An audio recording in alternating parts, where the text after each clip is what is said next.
a hunger for knowledge. It's what made Galileo look to the stars with an early telescope, what made Copernicus challenge his church's view that the Earth was the center of the universe. Dr. Jimmy Irwin is an astronomer, a researcher. He's a very smart guy, and I'm guessing some kids tried to sit near him during math and science tests. I always liked math, so if they had to guess, they would probably say that I would be a mathematician. But I did fairly well in all the subjects, but I think I showed a greater leaning towards math, and then science came a little later. Dr. Irwin is one of only a handful of scientists who study black holes. People love black holes. They want to talk about them all the time.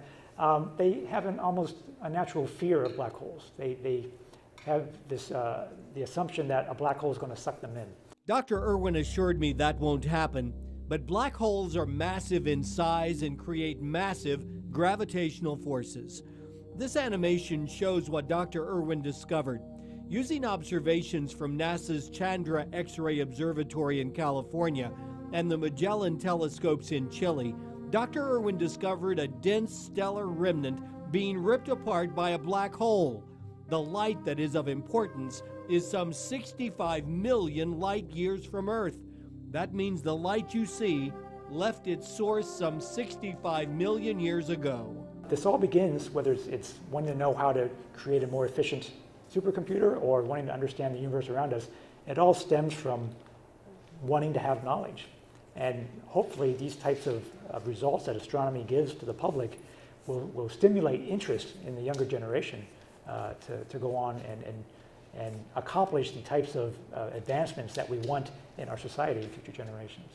Dr. Jimmy Irwin says it is the vastness of space that makes study there so challenging and difficult. In his classroom, he uses an example like this. Pretend the sun is the size of the grapefruit right where the White House is. The planets are orbiting Jupiter, Saturn, all the way out to Uranus and Neptune. At that scale, the next closest star to us would be in San Francisco, some 4.2 light years away. Dr. Irwin patiently went through his research, and I found myself nodding as if I understood.